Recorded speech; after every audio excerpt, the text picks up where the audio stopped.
Street trash like you don't belong here, black boy. The guard's boots slammed down on Isaac's speaker with a sharp crack. The 11-year-old froze mid-step, quarters skittering across Beacon Hill's pristine, polished sidewalk like tiny silver meteors. This is where real people live, million-dollar homes, and you. The guard yanked Isaac's backpack with a sneer, dumped it onto the concrete. Thrift store clothes, shelter address scribbled inside. You're nobody. Isaac's voice quivered, a fragile thread against the cold morning air. I was just dancing, sir. I wasn't bothering anyone. The guard barked a cruel laugh. You were begging. That's what kids like you do, right? Above, behind the wrought-iron gates and manicured hedges, a billionaire's paralyzed daughter watched silently from her second-floor window. Emily Ashford hadn't smiled in 3 long, suffocating years until this black homeless boy started dancing on the sidewalk below. What happened when her mother found out will shock you. What happened when the media exposed their story will break your heart. And what happened when they tried to destroy this boy? You need to see it to believe it. Subscribe now. Let me take you back 2 hours before that confrontation, before the guard, before everything fell apart. A December morning in Boston, 28. Cold enough to see your breath curl in the air. Cold enough to make hope feel impossible. Isaac Young stood on the public sidewalk outside the Ashford estate, setting up his Bluetooth speaker with trembling fingers. 11 years old, black, wearing his cleanest hoodie which wasn't saying much. His sneakers were worn, holes showing, yet they still gripped the frozen pavement. He pressed play. Music spilled into the icy morning, a warm defiance against the bitter wind. He danced, not because anyone was watching, not because he expected anything. He danced because it was the one thing that made him feel alive. The one thing his grandfather had taught him before death stole him away. The one thing no one could ever take. 40 feet above, behind a second-floor window, Emily Ashford sat in her wheelchair. 3 years. Silent, empty, broken, till she saw him move. Margaret, Emily's nurse, had seen it all. 3 years of specialists. 3 years of therapies, physical, occupational, psychological, experimental. Victoria Ashford, her mother, had spent millions trying to bring her daughter back. Nothing worked. The accident had stolen Emily's father. The paralysis had stolen her legs. But what it did to her spirit, that was worse than any physical injury. Day 1095. Margaret marked it in her log. 3 years to the day since Emily had last smiled. 3 years since she engaged with the world beyond her window. Margaret tried, as she did every morning. Emily, honey, Dr. Morrison is coming at 2. Maybe today we could try. Nothing, you're... Mom picked up those books you used to like, the ones about animals, adventures, stories about eyes that saw the world. Emily's gaze stayed fixed on the window, staring into emptiness. But then something changed. Her head tilted ever so slightly. Her eyes tracked movement below. Margaret followed. A boy, black kid, 11 or 12 at most. Dancing on the sidewalk like his life depended on it. No hat out for money, no sign begging for change, just pure movement. Raw, honest, beautiful. Contemporary fusion mixed with street style, moves that shouldn't work together but somehow did. He spun, dropped, flowed. His body spoke in stories his mouth could never tell. Margaret watched Emily watch him. And then it happened. Emily's mouth curved barely, but it was there. A smile. Margaret's hands shook as she grabbed her tablet, dialing emergency contacts with trembling urgency. Victoria Ashford answered on the first ring. What's wrong? Nothing's wrong, Victoria. She smiled. Emily smiled. Silence then. Then what? There's a boy dancing outside. She's been watching him for 15 minutes and she just... Victoria, she smiled. A real smile. Victoria Ashford, CEO of a billion-dollar tech empire, woman who negotiated with presidents and wielded power like a blade, left her board meeting without a word. She was in her car within 3 minutes. Below, Isaac finished his set. He counted the scattered earnings. $46 in quarters and bills. Not bad for a Tuesday morning. Enough to buy winter gloves for him and Tommy. Maybe extra socks too. He packed up, carefully tucking his speaker under his arm like treasure, when a black sedan rolled to a stop beside the curb. Isaac tensed. He knew these cars. Private security, corporate types, people who didn't like seeing kids like him in neighborhoods like this. But the woman who stepped out wasn't security. Rachel, Victoria's assistant, approached with measured, practiced warmth. Expensive suit, carefully measured smile. Excuse me, that was incredible. Isaac's guard went up immediately. Thanks, I'm serious. You're very talented. Have you had formal training? My grandfather taught me. Well, he taught you well. Rachel pulled out a business card. I work for someone who might be interested in hiring you for private performances. Isaac looked down. Ashford Technologies. He'd seen that name on buildings downtown. What kind of performances? There's a young girl. She's been through a lot. Medical issues. She loves dance, but can't participate herself. Watching you this morning brought her joy. Real joy. Her mother would like to hire you to perform daily, 30 minutes. Very generous compensation. Isaac's instincts screamed caution. He'd learned early, when rich people offer money, there's always a catch. How generous. $200 per day. Isaac's poker face nearly cracked. $200 a day. More than he made in a week on the street. Security deposit money.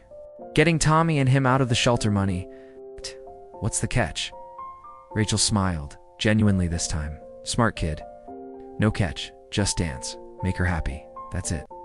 I want to meet her first, her family. I need to know this is legitimate. Most 11-year-olds wouldn't negotiate. Most would just say yes. But Isaac wasn't most 11-year-olds. Shelter taught him that. Streets taught him that. Losing his grandfather taught him that. Rachel's respect deepened, of course. Tomorrow morning, 9:00 a.m., I'll text you the address. I don't have a phone. Then I'll pick you up. Where are you staying? Isaac hesitated. Giving out the shelter address meant admitting where he came from. Judgment. Assumptions. But he was tired of hiding. Men's shelter on Taymont Street. Rachel didn't flinch, didn't judge, just nodded. 8:00 a.m. tomorrow? And Isaac. She waited until he met her eyes. Thank you. You have no idea what you just did for that little girl. After she left, Isaac sat on the curb, staring at the card. Above, Emily pressed her hand against the window, watching him, still smiling.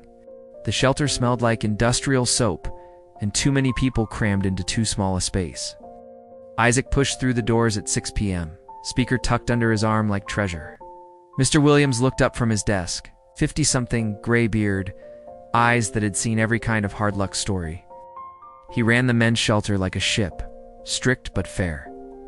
Isaac, good day. Made $46 before that job offer. Williams raised an eyebrow. Job offer? Isaac told him everything. Dancing, black sedan, business card, $200 a day. Williams examined it, expression unreadable. Ashford Technologies. Serious money, son. What did you tell them? That I'd meet the family first? Make sure it's real? Smart. Williams handed back the card. But Isaac, be careful. Sometimes rich people want to help. Sometimes they want to feel good about themselves. Sometimes they just want a story to tell at dinner parties. Know the difference? Isaac nodded. He'd learned that lesson the hard way already. The common area, Tommy Brooks looked up from his homework. 8 years old, gap-toothed smile, eyes too old for his age. At the shelter 6 months, mom in rehab, dad gone. Isaac had taken him under his wing from day one. Isaac, did you get the gloves? Not yet, buddy, but soon. I got something better. I got a job. Tommy's eyes went wide. A real job? Real job? Other boys gathered Jason, Marcus, little devise like he'd won the lottery. Maybe he had. But that night, lying in his bunk, Isaac couldn't sleep. He thought about his mom. 3 years gone. Cancer ate her alive while they watched, helpless. No insurance, no money, just pain, and then nothing. He thought about his dad. 8 years into a 12-year sentence for a crime that would have earned him 6 months if he'd been white and rich. Nonviolent drug offense. First-time charge. But he was black and poor, so they made an example. He thought about his grandfather, the man who raised him after his mother died, who taught him to dance, to dream, to survive, who died of a heart attack at the bus stop, coming home from his 3rd job. Isaac had been 10 years old, alone at the hospital. A social worker with tired eyes and far too many cases told him, "You'll go into the system, foster care. We'll find you a good home." But the homes weren't good. 3 different families in 8 months. One kept the state money and barely fed him. One had too many kids already and no time for another. One told him outright we wanted a younger child, easier to manage. So Isaac ran, found the shelter, found Mr. Williams, found a place where at least he could stay with Tommy, protect the younger kids, maintain some control over his own life. Ow. The streets taught him to dance for money. His grandfather's voice in his head taught him to dance for joy. And now, this a billionaire's daughter, $200 a day. It felt almost unreal, too good to be true. Across town, in a bedroom bigger than the entire shelter common room, Emily Ashford lay in her adaptive bed, staring at the ceiling. Her body didn't work like it used to. Doctors had said she'd never walk again, spinal injury T1 to complete. Medical terms meaning this was forever. But Emily didn't care about walking. She cared about the numbness, the emptiness, the gray flatness that swallowed the world whole. 3 years ago, she and her father had been driving home from her dance recital. She'd just performed a solo arabesque to pirouette to granite. Her father had stood up and cheered. 2 miles from home, a drunk driver ran a red light. Her father died on impact. Emily woke in a hospital, paralyzed from the waist down, and something inside her just stopped. She stopped talking, stopped crying, stopped feeling, till today. She saw a boy who had every reason to stop moving, yet danced anyway. Victoria entered without knocking. She never knocked anymore. Privacy was a luxury Emily had long lost, along with everything else. Margaret said, "I saw you smile today." Emily didn't respond. Couldn't. Wouldn't. She said there was a boy dancing outside. Victoria pulled up the security footage on her tablet. Watched Isaac move. Right. Watched Emily watch him. I hired him. He starts tomorrow, if that's okay with you. Emily's hand moved slightly. Thumb up. The first voluntary communication in 1,095 days. Victoria's eyes filled with tears. She wouldn't let them fall. "Okay, baby, okay." Rachel's car pulled up at the shelter exactly at 9 a.m. Black sedan. Leather seats. Climate control that made Isaac's skin prickle after the morning cold. He'd worn his best clothes, jeans without holes, hoodie washed twice, sneakers scrubbed with a toothbrush. He still looked like exactly what he was. The drive to Beacon Hill took 12 minutes. Might as well have been 12 light years. Row houses became estates. Apartments became mansions. Chain link became wrought iron. The Ashford estate sat behind gates worth more than most cars. Colonial revival architecture. White columns. Marble fountain. Trees that had been alive since before Isaac's grandfather was born. Rachel pressed a button. The gate swung open. Isaac's stomach tightened. The driveway curved through manicured lawns that looked like golf courses. The house itself rose 3 stories. Every window gleamed. "Try not to be intimidated," Rachel said quietly. "Mrs. Ashford can be intense, but she loves her daughter. That's what matters." They parked. Rachel led him up 5 stone steps to a door that belonged in a castle. Inside, the air smelled like money, fresh flowers, expensive wood polish, and something baking in a kitchen Isaac couldn't see. The foyer had a chandelier bigger than his bunk. Marble floors echoed with every step. A staircase spiraled up like something from a movie. Isaac kept his hands in his pockets, afraid to touch anything, afraid to break something worth more than his entire life. This way. Rachel led him upstairs. The hallway was wider than the shelter's common room. Paintings on the walls. Real paintings, not posters. She knocked on a door at the end. "Come in." The room beyond took Isaac's breath away. 40 square meters, floor-to-ceiling windows with a view of the garden, a bed that looked like a cloud, a piano in the corner, equipment everywhere, wheelchair, walker, parallel bars, therapy tools. And in the wheelchair by the window, a girl, bland, pale, thin. In that hospital tooth and wabe, her eyes were sharp, aware, watching him with intensity that made Isaac want to both run and stay. "Emily, this is Isaac Young." "Isaac, this is Emily Ashford." Isaac stepped forward, careful, not too close, respectful space. "Hi, I'm Isaac. I saw you watching yesterday from up here. You've got a really good view. Could see all my moves." Emily didn't respond, didn't smile, just watched. The silence stretched. Then she blinked once. Deliberate, Rachel translated. That means hello. Oh, cool. Isaac relaxed slightly. So, Rachel said you like dance. Could perform some stuff if you want, or we could just hang out. Whatever you're comfortable with. The door opened behind him. Victoria Ashford entered like weather, power suit, heels that clicked on hardwood. Isaac could calculate your net worth in 3 seconds. She looked at Isaac. Really looked. Took in the thrift store clothes, the worn sneakers, the careful posture of a kid who knew he didn't belong. You're the dancer. Yes, ma'am. Rachel says you're talented. I do my best, ma'am. Why dance? The question caught him off guard. Ma'am, why do you dance? For money? Attention? What? Isaac met her eyes. Yes. Refused to look away. Because my grandfather taught me. And because when I dance, I feel like I'm exactly where I'm supposed to be, even if I'm nowhere at all. Victoria's expression didn't change. But something shifted behind her eyes. Rachel will explain the contract. $200 per day. 30 minutes. 1 month trial. You'll perform here in Emily's room, sign an NDA, I need to know what she likes first. Victoria stopped. What? Isaac gestured to Emily. What kind of music does she like? What styles, fast or slow? I need to know what makes her happy. Otherwise, I'm just dancing at her, not for her. Emily's hand moved, pointed at the piano. Classical, Victoria said quietly. She used to play before. Isaac nodded. I can work with that. Good, Rachel. Handle the paperwork. Isaac, you start tomorrow. But Isaac didn't move.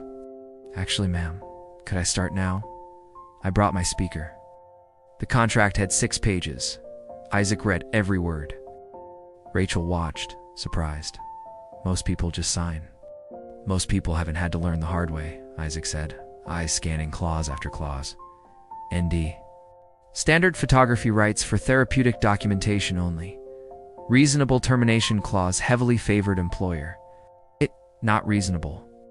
This section says you can terminate at any time for any reason, but I have to give 2 weeks notice. That's not fair. Rachel blinked. You're 11. I'm 11, and I know when a contract is one-sided. I want a mutual termination clause. Either party, 1 week notice. No penalty. Mrs. Ashford won't then ask her. 10 minutes later, Victoria returned with a red pen. She'd crossed out the clause, written in the change, initialed it. She handed the pen to Isaac. You're either very smart or very stupid to negotiate with me. My grandfather always said, respect yourself first, then others will follow. Your grandfather was right, Isaac signed. The next morning, he showed up at 8:55 a.m., 5 minutes early. Margaret let him in. Emily was already by the window. She'd been there since 7, waiting. Isaac entered Emily's room. She'd positioned her wheelchair for the best view. A small space had been cleared in the center of the room about 4 meters by 4 meters. Good morning, Isaac said. I brought something. He pulled out his phone, borrowed from Mr. Williams. Loaded with music, classical pieces, contemporary fusion. I spent last night making a playlist mixing classical with modern. Thought we could try something different. Emily's eyes widened. Isaac pressed play. Vivaldi met hip-hop. Tchaikovsky flowed into contemporary. Debussy merged with street, and he danced. Not for money, not for pity, for Emily. He moved like water, like fire, like wind. Every gesture told a story. Loss, hope, survival, joy. Emily's hands gripped her wheelchair armrests. Her breathing shifted. Her eyes tracked every movement. When the song ended, Isaac, breathing hard, asked, "What did you think?" Emily's hand moved slowly, deliberately. She pointed at Isaac, then herself, then made a small wave with her hand. Margaret gasped. She wants to know if you can teach her movements she can do. Isaac's face broke into a wide, genuine smile. Absolutely. Can you move your arms? Emily nodded, upper body. Another nod. Then yeah, we can dance together. Different style, but still dancing. Watch. He demonstrated arm waves, head movements, upper body isolations, movements that didn't require legs, but still expressed rhythm and grace. Emily attempted a small arm wave, clumsy, uncertain. That's it. Do it again. She did better this time, not with the music. Vivaldi swelled. Emily moved her arms, small, fragile, but present. Margaret's hand covered her mouth, tears streaming, because Emily was smiling. Ellie, smiling. Not the small curve from yesterday. A full smile. Joy breaking through 3 years of darkness like dawn. Days blurred together. Day 3. Emily attempted head rolls synchronized to Chopin. Day 5. She requested specific songs by pointing at Isaac's playlist. Day 7. She followed along to an entire 30-minute routine, upper body only, breathless and beaming. Day 10.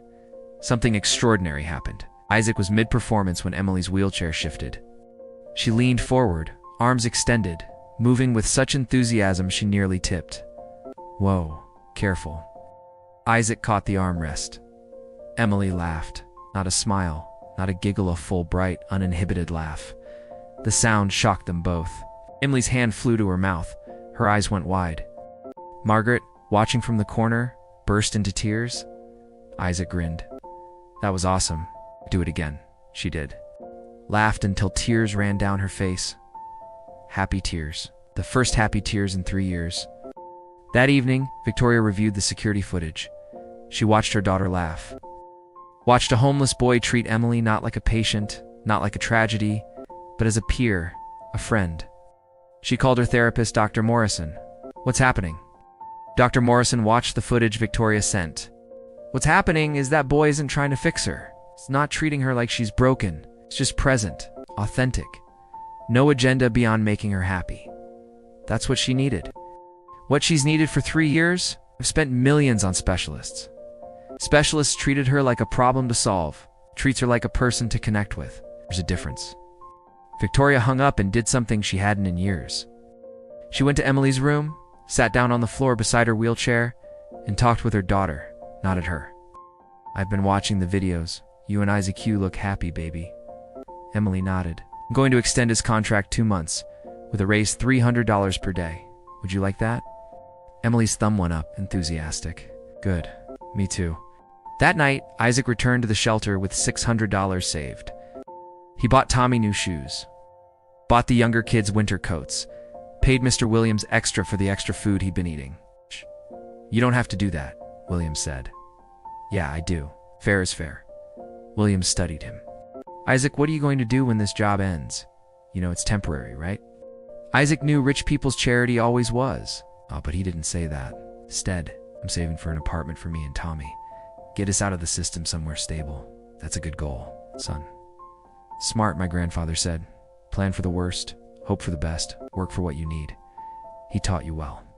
That night, Isaac lay in his bunk staring at the ceiling. Tommy was asleep below. The shelter was quiet and precious. Isaac thought about Emily, about her smile, her laugh, the way she looked at him like he was normal, not Charity. Not a problem, just Isaac. He thought about his mother, who taught him kindness. His father, who taught resilience.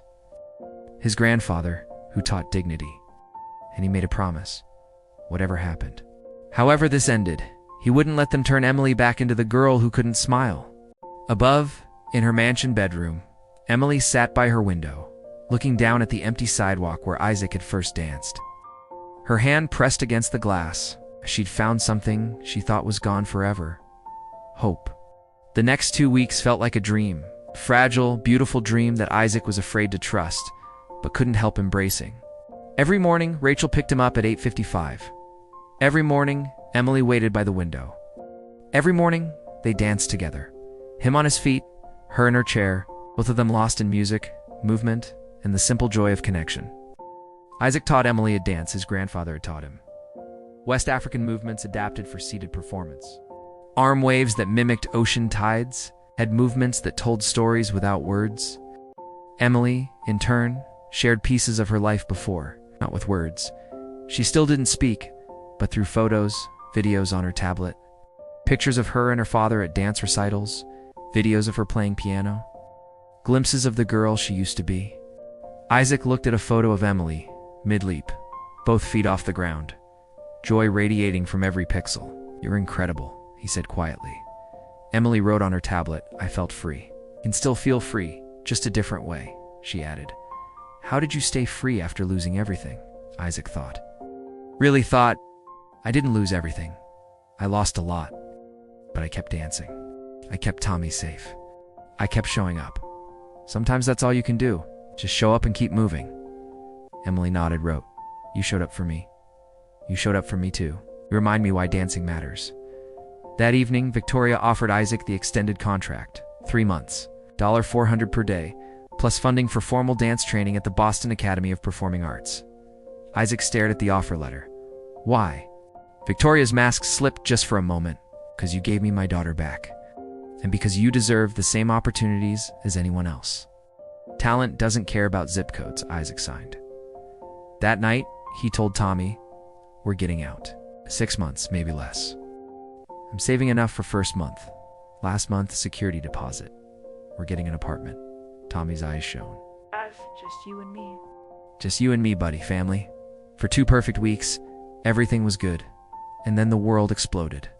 Bernard Hartley hadn't become CFO of Ashford Technologies by being sentimental. He became CFO by understanding that everything, including human emotion, could be quantified, leveraged, monetized. The quarterly earnings report sat on the conference table like a death sentence. Stock down 8%. Investor confidence shaky. Board members asking uncomfortable questions about Victoria's leadership. Hartley saw opportunity where others saw crisis. The tech sector is saturated, he said, voice smooth as poison. We need a human interest angle, something that makes Ashford Technologies relatable, warm, caring. Victoria's eyes narrowed. What are you suggesting? Your daughter's recovery? The homeless boy? It's a perfect story. Billionaire. CEO's paralyzed daughter saved by an underprivileged black child through the power of dance. Diversity, redemption, hope. We control the narrative. Leak it to the right outlets. Watch our stock recover. My daughter's trauma is not a press release. Your daughter's recovery is exactly what our investors need to see. It shows heart. It shows that Ashford Technologies cares about community, about giving back. The boy benefits too.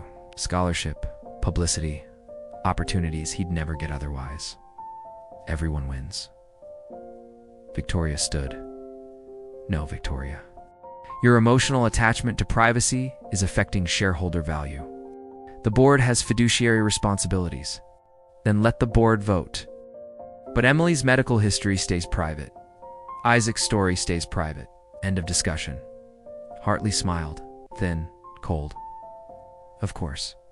Whatever you think is best. 48 hours later, Isaac's phone, the one Mr. Williams had let him borrow, exploded with notifications.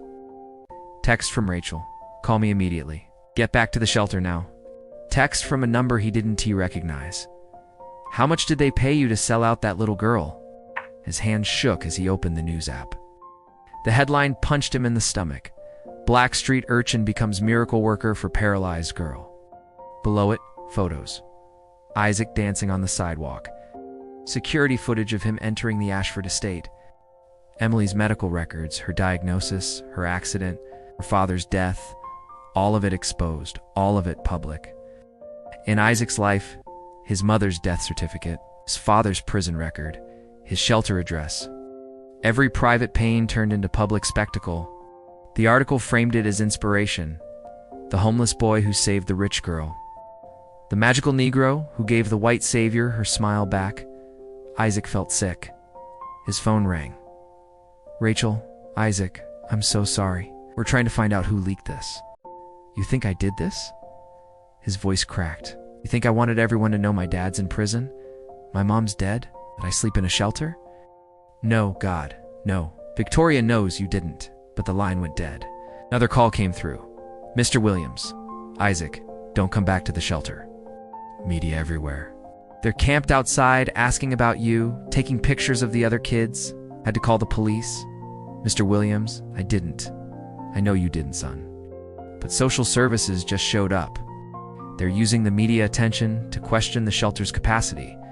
They want to transfer you to a group home tonight. They want to separate you from Tommy. Isaac's world tilted. Can't. They can. They are. I'm sorry, Isaac. I fought them. But the phone slipped from Isaac's fingers. Everything he'd built. Everything he'd worked for. The stability, the safety, the promise he'd made to Tommy gone. At the Ashford estate, Emily sat in front of her tablet reading the article, reading the comments. That poor boy, such a saint. Finally, a positive story about inner-city youth, proof that even the most disadvantaged can serve a purpose. I wonder if she'd let him stay once she's cured. Emily's hands trembled. These people didn't see Isaac. They saw a symbol, a charity case, a feel-good story. They'd taken his dignity and packaged it for consumption. She turned her wheelchair toward the window, toward the sidewalk where Isaac used to dance, where a security guard had humiliated him while she watched. Emily did something she hadn't done in 3 years. She screamed, no words, just sound, rage, anguish, fury at a world that crushed beautiful things and called it kindness.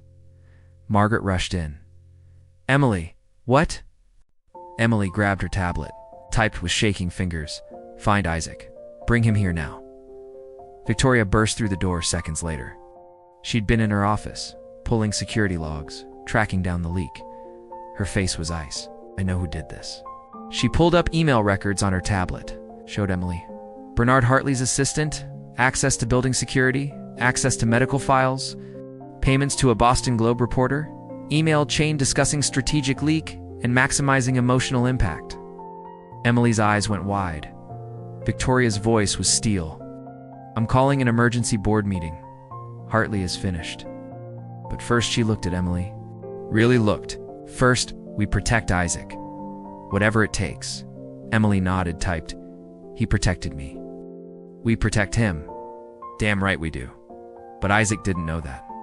Isaac only knew that his world was collapsing. He stood on a street corner, 3 blocks from the shelter. Backpack on his shoulders, speaker in his hands. The speaker cracked from where the guard had stepped on it. It still worked. Barely. He had $200 in his pocket. Tommy's new shoes in his backpack. Nowhere to go. The group home social services mentioned was across the city. Different district, different school. No, Tommy. Isaac thought about running, just disappearing into the system's cracks, becoming another statistic. His phone buzzed. Text from a blocked number. Meet me at the corner of Tamont and Oak. 5 minutes, Victoria Ashford. Isaac stared. Rich people's charity always came with strings, always came with expectations. He'd learned that lesson. But Emily's face flashed in his mind, her smile, her laugh. The way she looked at him like he mattered. Maybe some people were different. Maybe some people meant it when they said they cared. Isaac walked to the corner. Victoria's car was already waiting. Victoria Ashford had negotiated billion-dollar mergers, faced down hostile board members, aggressive competitors, agreeable regulators. Nothing had ever been harder than looking Isaac Young in the eye and saying, I'm sorry, I failed you.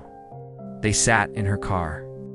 Isaac in the passenger seat, backpack clutched on his lap like armor. Victoria in the driver's seat, every bit of CEO composure stripped away. Should have protected you better. Should have seen this coming. Should have. Why didn't you think it was me? Isaac's voice was quiet. Everyone else did. Because I watched the security footage. I saw your face when you read that article. Nobody acts that well. Because Emily told me, Zach blinked. She can't talk. She wrote it. Isaac would never hurt me. Find who did. Victoria's hands tightened on the steering wheel. I found who did. She showed him the evidence. Emails, payments, the trail leading directly to Bernard Hartley. Isaac's jaw clenched. Why? Stock prices. Investor confidence. He wanted a feel-good story to boost the company's image. When I refused, he did it anyway. Leaked everything, your information. Emily's medical records. All of it. HIPAA, violations, exploitation of a minor, corporate espionage. What are you going to do? I'm going to destroy him. Victoria's voice was ice. Emergency board meeting tomorrow? Criminal referral to federal prosecutors. He'll face charges. He'll lose everything. Good. Isaac meant every word. But I need your help, Victoria said. He glared at her. Why? You're all the same. Rich people who use poor kids as props. Isaac, she cut in gently but sharply. I'm not asking you to trust me. I'm asking you to trust Emily. She's fighting for you right now. But if we don't take control, Hartley wins. The media keeps turning you into a charity case. Emily stays trapped under their narrative. And you, she breathed in, steady. You lose Tommy.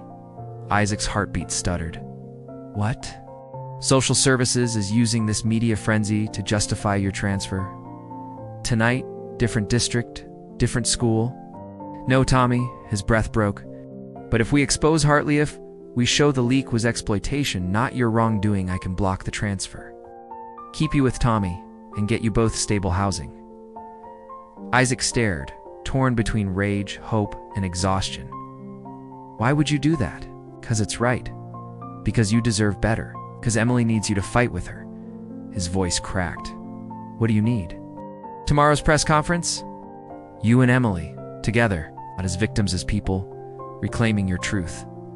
You want me to tell my story to the same cameras that destroyed me? No, she said softly. I want you to take your story back. He said nothing. He didn't have to. Emily's face burned in his mind, her laugh, her light. What does Emily want? Ask her. Victoria drove him to the estate. Reporters swarmed like vultures outside the gates. Inside, Emily waited, tablet trembling in her hands. She typed instantly. I'm sorry. Isaac shook his head. They used us. Family typed again. Tomorrow, we show them they can't. You sure? Emily nodded, typed. You showed up for me. I show up for you, friends. Friends. A word he hadn't felt in years. K, Isaac whispered. Together. Emily smiled and typed it again. Together that night. Victoria's legal team dismantled Hartley's empire piece by piece. Rachel's testimony, email logs, payment trails. Private investigators tracing transfers. When dawn broke, the evidence was a sledgehammer. At 6 a.m., Victoria called Hartley. Emergency board meeting. 9 a.m. Don't be late. He chuckled, clueless. Of course, I'll bring the quarterly reports. You do that? She said, voice like steel melting into ice. At 8:58 a.m., Hartley entered the boardroom, confident, polished, untouchable. He didn't know he'd already lost. Victoria stood at the head, Rachel beside her, board members silent. At the far end, Isaac and Emily. What are children doing here? He snapped. Sit down, Bernard, Victoria said. He froze. Screens lit up. Isaac dancing. Emily smiling. Their joy. Their healing. It's the article. The emails. The offshore payments. The attempted hostile takeover. Hartley tried to stand. Sit down. He sat. Victoria dismantled him in front of the empire he tried to steal. The board voted. Unanimous. Terminated. Prosecuted. Escorted out. I asked. And then... They told the world the truth. At the press conference, cameras shook with anticipation. Victoria spoke first. Isaac second. Then Emily wheeled forward, took a breath, spoke aloud, for the first time in 3 years. I can still move. I can still feel. I can still dance. Isaac gave me that back. The world stopped, listened, then rose to its feet. The story went viral properly this time. Not pity. Not poverty porn. Human connection defeating corporate cruelty. The shelter reversed Isaac's transfer. He stayed with Tommy. 6 months later, Victoria built the Isaac and Emily Center for Young Artists, a sanctuary for kids like them. Isaac taught classes. Emily co-taught from her wheelchair, strong and luminous. Kids of every background poured in. 1 year later, the center expanded to 3 locations. Hundreds of kids found home, voice, movement, belonging. And when the security guard asked Isaac for a job, Isaac looked him in the eye. You start Monday, fair wage, earn the rest. The guard nodded, humbled. Second chances. Isaac believed in them now. On the center's anniversary, kids danced under bright lights. Isaac and Emily sat in the front row, watching a 6-year-old wheelchair dancer finish his routine to thunderous applause. You think we changed the world? Emily whispered. Isaac smiled softly. We changed our world. That's enough. And somewhere in Boston, another kid walked through the center's doors, ready to dance, ready to belong, ready to be seen. If this story touched you, hit subscribe to Fate Tales. Share it with someone who needs a reminder that kindness outweighs cruelty, that worth is greater than wealth, and that one person, just one, can change someone's entire world. Tell us in the comments, what's your worth not wealth moment?